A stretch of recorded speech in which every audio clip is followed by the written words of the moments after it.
No one understands me anymore. I mean that literally. This all began 3 weeks ago after my almost year-long relationship with my ex ended. Things were amazing with Lily at first. She was hot, way out of my league, but what really made me fall for her was how well we meshed together, how seamlessly we understood each other. She met my every need, big or small. I'd have only just put my fork down to reach for the tomato sauce, and she'd already be passing it to me. I'd sink onto the couch, in the mood for a good horror movie, and before I could suggest the idea, she'd smile and say, "This feels like a horror movie night."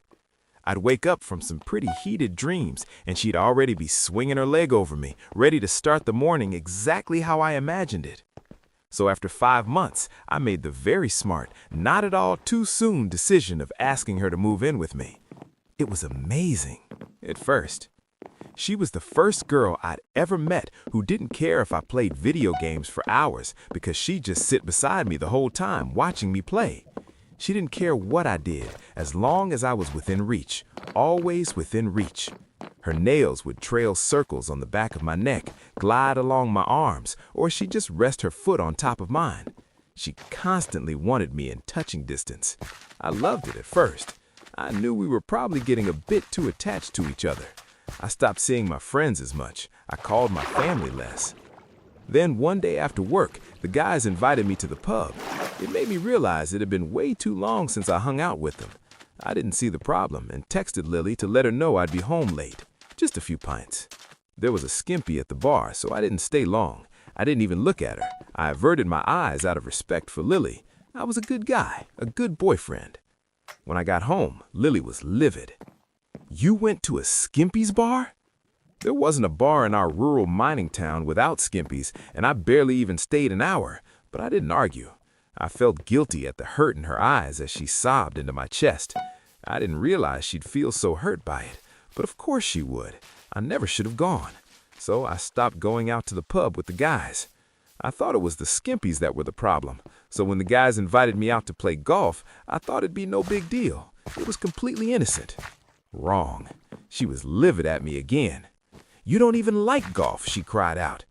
"I just wanted to see my mates," I said carefully. "So you'd rather spend time with them than me?" "Babe," I was shocked seeing this insecure side I'd never seen before, and definitely a little off-put.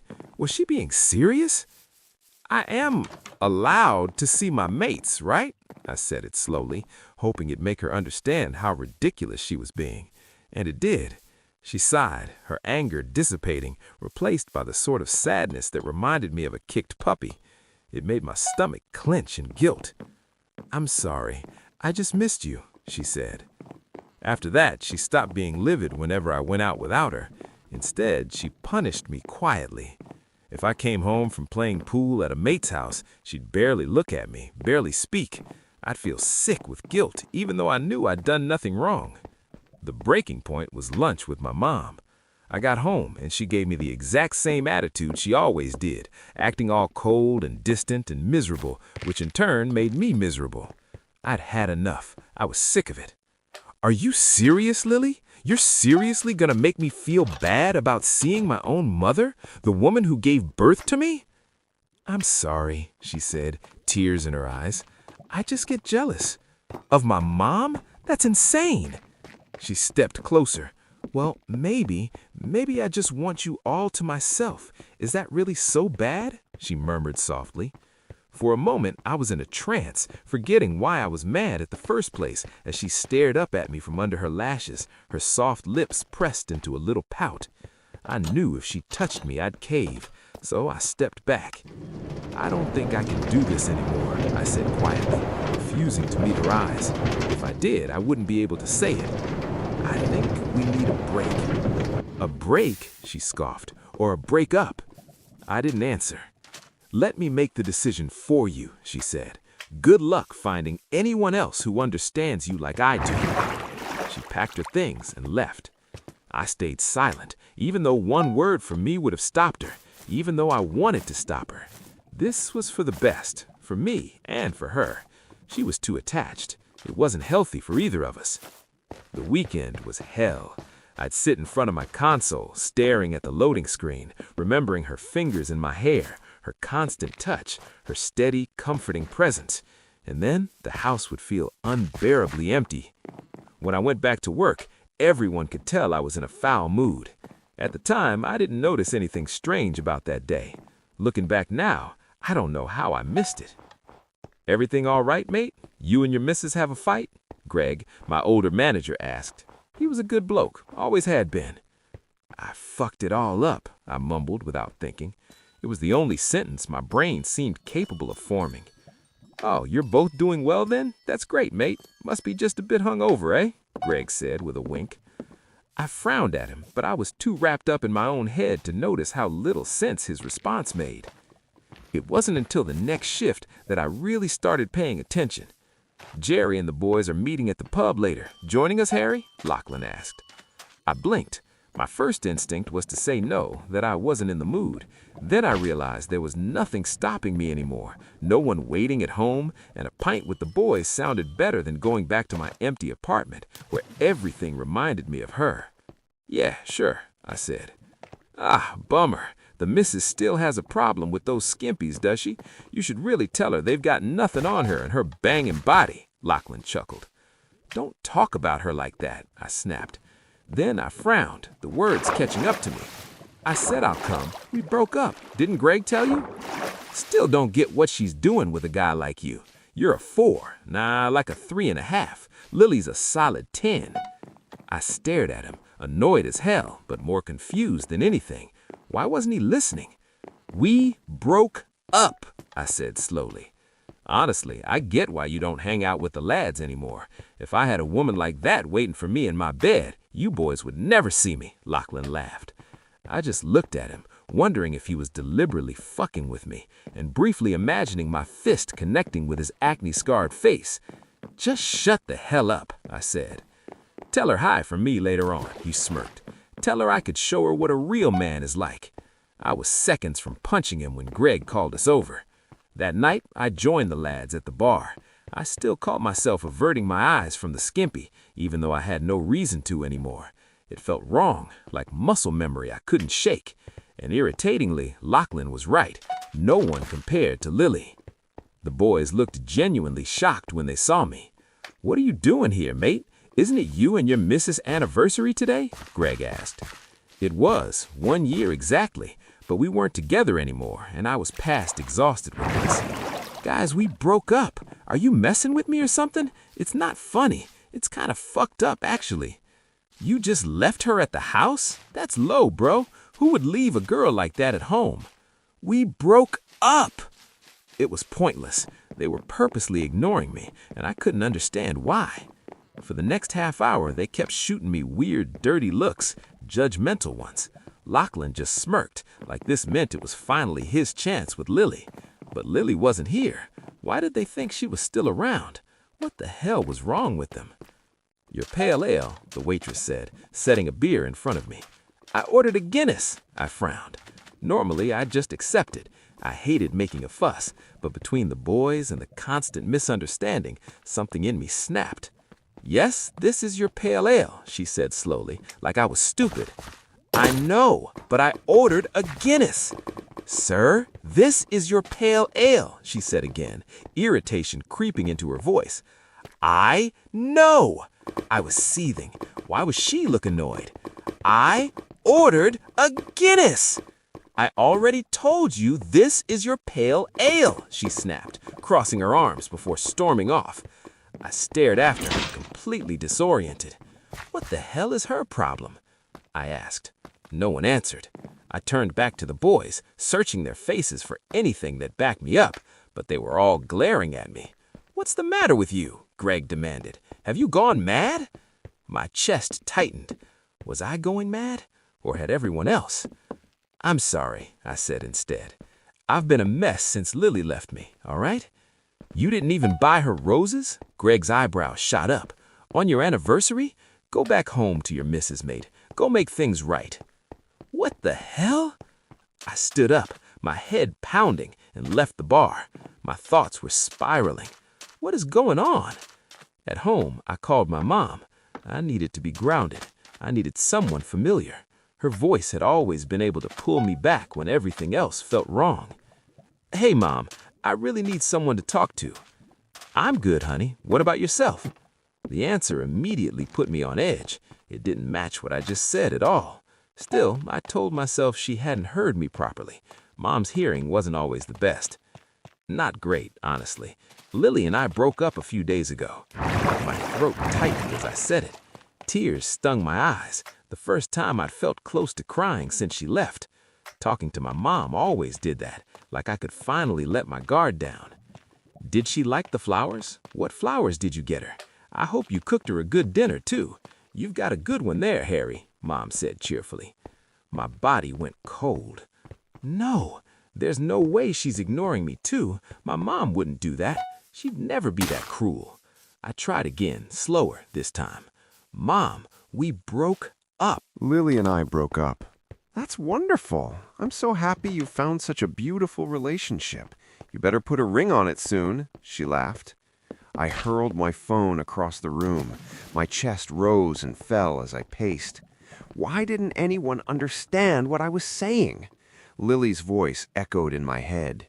Good luck finding anyone else who understands you like I do. My thoughts raced. It was ridiculous, impossible, but I couldn't shake the feeling that this was somehow her doing. Had she told the boys to mess with me, to make me feel crazy as some kind of punishment? I was sure most of them would do anything if she smiled at them. But my mom, too? That didn't make sense. Needing answers, I rushed back to my phone, relieved to see it hadn't cracked. The call was still connected. Harry, are you there? Yeah, I've got to go, Mom. Love you, I said. Yes, I am looking forward to lunch next week, she replied pleasantly. Even that didn't line up with what I'd said. I ended the call with a shaky breath and dialed Lily's number, only hesitating for a moment. She picked up on the first ring, just like she always used to. Lily had always been within reach, always there when I needed her. Harry? Her voice was soft, sad. My chest tightened instantly. I'd missed her voice more than I wanted to admit. I forced myself to stay focused. Did you tell everyone to mess with me? Mess with you? She repeated. Relief flooded through me so sharply it almost made me dizzy. For the first time in days, someone had responded in a way that actually made sense. She wasn't ignoring me. She wasn't twisting my words. She was listening. She was understanding me. Harry, what are you talking about? I hesitated, suddenly aware of how insane I sounded. Still, I couldn't let it go. It's just, everyone is ignoring me. They're not listening to a thing I'm saying. They're making me feel crazy. And I remember the last thing you said to me was, good luck finding anyone else who understands me like I do. She went quiet. The silence stretched unbearably. My heart hammered in my chest. I said that because I was hurt, she said, finally, her voice low. Guilt stabbed straight through me. I never wanted to hurt her. That had never been my intention. What do you mean everyone is ignoring you? She sounded genuinely confused, concerned even. I dragged a hand down my face. It's like they're pranking me. I'll say one thing and they'll respond with something that makes no sense. I can't get through to anyone. Saying it out loud only made it feel worse, unreal, like I was describing someone else's breakdown. I understand, she said. My head snapped up. You do? Yeah, since coming back to live with my parents, seeing my friends again, I don't know, it's like no one's on the same wavelength as me. I can't connect with anyone either, Harry, she said quietly. Not since you. My chest ached. That wasn't what I meant, was it? I miss you. The words tumbled from my mouth before I could stop them. They felt right to say. I did miss her. I miss you too. But you're right, this is for the best. When I moved out there, all I had was you. I guess I got pretty attached. It was hard to make friends. I was jealous you had so many people, and all I had was you. She sighed, and the sound twisted something deep in me. I remembered those moments clearly now. Her jealousy, her insecurity. I'd always brushed it off, but I'd lived in this town my whole life. She'd left everything behind for me. Family, friends, her entire support system. Of course she'd cling to me. Why had that ever felt like a problem? Why hadn't I just brought her along more, instead of insisting on doing my own thing? The more I thought about it, the less sense our breakup made. The unease I'd felt around her dissolved, replaced with regret so sharp it made my chest hurt. I want you back, Lily. I'm so sorry for neglecting your feelings. I was a shit boyfriend. I want you back too. Hope surged through me. But I think we need a little more space. It's nice being around friends and family again. I'm remembering who I was before you. Something inside me cracked. I didn't want her to remember who she was before me. I didn't want her to be okay without me. I wasn't okay without her. Give it another week, then I'll come visit and see if we still have something, she suggested. The thought of another week without her made my chest ache, but I swallowed it down. Okay. That whole week, the only thing keeping me sane was knowing I'd see her again soon. The insanity never stopped. People continued misunderstanding every word I said. Everyone still acted like Lily and I were together, like nothing was wrong. I'd order a chicken parmy at a restaurant and get spaghetti instead. And then finally, she came back.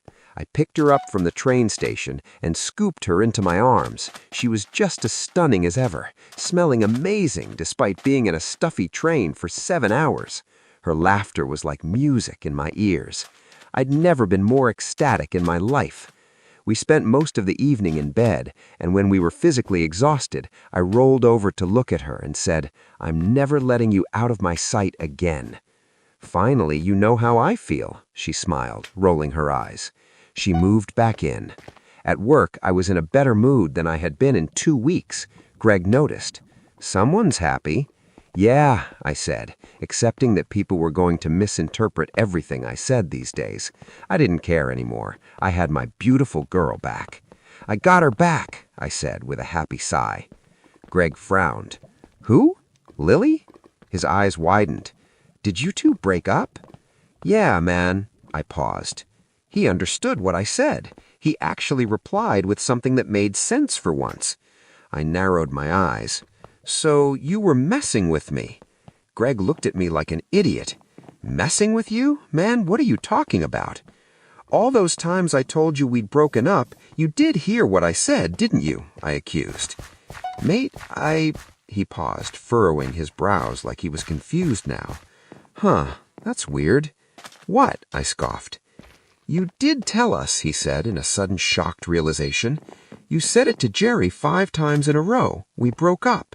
That was when I had decided to just mess with them back a few days ago. I'd stared at Jerry with a flat look and repeated it robotically, and he'd just chuckled and said, "Yeah, I guess the weather is nice today, man." "Weird. I swore you were going on about some other thing," Greg said. "Wait, you said you shit your pants." I almost laughed. That was also when I was messing with them. I just looked Greg directly in the eye and said, "I shit myself," to see how far he'd take this weird prank. But he just clapped me on the shoulder and said, "That's great news, man." I stared at Greg, a cold, uncomfortable feeling washing over me at the genuine confusion on his face. "Dude, we thought you were losing your mind. Why did I think it was normal for you to say, 'Let's go golfing'? You hate golfing. You'd never suggest that. What the hell?" He stepped back, looking like he wanted to vomit. "I feel weird, man," he said. "Are you okay?" I asked, genuinely concerned. "Yeah," he furrowed his brows and gave me a weird look. "Let's get back to work." It stuck with me all afternoon. They had all been genuinely hearing things I wasn't saying. The other guys started understanding me again, too. Even they seemed creeped out by something. "It's like some voodoo shit," I heard Jerry mutter to Lachlan. Lachlan almost looked scared when he looked at me now. I didn't let it spoil my mood. I was a little weirded out, sure, but I had my beautiful girl back. Everything felt right again. "How was your day?" Lily asked when I came home. I hugged her immediately and breathed her in. She was like a drug. Her scent, her warmth, my entire body relaxed. good, but a lot better now. Over the week, the boys invited me out more than usual. They were persistent, but I refused every time. All I wanted was to be with Lily. I canceled plans with Mom.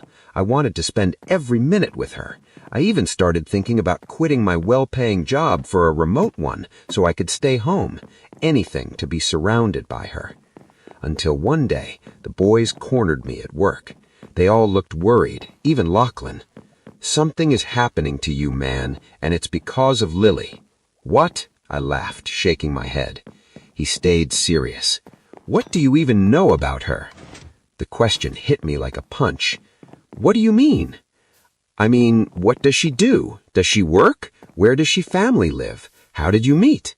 My mind went blank. I didn't have answers to any of it. But that wasn't the worst part. A strange part of me, something old and buried, screamed that something was wrong, like a threat hovering just out of sight. "She doesn't work," I said. "Does she?" I wasn't sure. "I make more than enough to support us both," I shrugged. "Besides, she's easy to provide for, and she catches the train to see her family, so obviously they must live in the city." "You don't know where her parents live?" Jerry demanded. "Have you ever even met them?" "Of course I have." Had I? My stomach twisted. "When did you pick her up from the train?" Lachlan asked suddenly. I frowned. Why would he ask that? "On Saturday," I said. All their faces drained of color. "Seriously, what is wrong with you guys?" I asked. "The train doesn't run on Saturdays, Harry," Greg said, looking sick again. "So what are you saying?" I folded my arms. "She's been lying to you, and she's doing something really weird to you and us." We didn't understand what you were saying for a full week, Harry. Do you know how freaky that is? And now, when we think back on that week, it's like there was an evil presence with us, something controlling us. Something's wrong with that chick. "Don't talk about her like that," I spat. "How did you meet her, Harry?" repeated Greg. "I don't know," I snapped. They all looked at each other like I'd just confirmed something for them. "You need to get away from her. She's some sort of—" Jerry trailed off like he knew the word he was about to say sounded ridiculous even to him. "Fuck this, I'm leaving early." I turned away from them. "We've never even met her, Harry. I could have sworn we had, but we haven't. Has your mom even met her?" I kept walking because I didn't want to admit the truth. I don't know. I was desperate to be back with her. At home, she opened her arms and I melted into them. "The guys were saying some weird stuff today," I mumbled into her hair. "Just ignore them, baby. They'll never understand what we have," she hummed. I took a few days off work. The boys blew up my phone, but I told them to leave me alone. One night, I was looking for my hoodie, my favorite hoodie. It was cold and I needed it. I wondered where it could be when I noticed, for the first time, the room. It was just a normal room at the end of the hallway, but I'd never seen it before in my life. I blinked. How could I not know there was a whole room in my own apartment? I went inside. It was small, a basic spare room with a bed, a desk, a wardrobe. But in the middle of the floor, a triangle of candles was laid out, and in the center of it sat my hoodie, my favorite book, the one I'd been missing for months, and my toothbrush, also missing for weeks. I stared at them in shock, stepping closer. "Don't touch anything. Come back to bed, baby," her voice said behind me. I turned, and even though unease crept in, I couldn't help but smile at her cute, sleepy face. "What is all this?" I asked, slowly, in some sort of haze. She shrugged. My eyes flicked back to the bed, and a strange thought hit me, almost funny. "Lily, when you left," I began, "did you ever actually leave?" She chuckled. "Of course I didn't, Harry. I'll never leave you. You'll always be within my reach."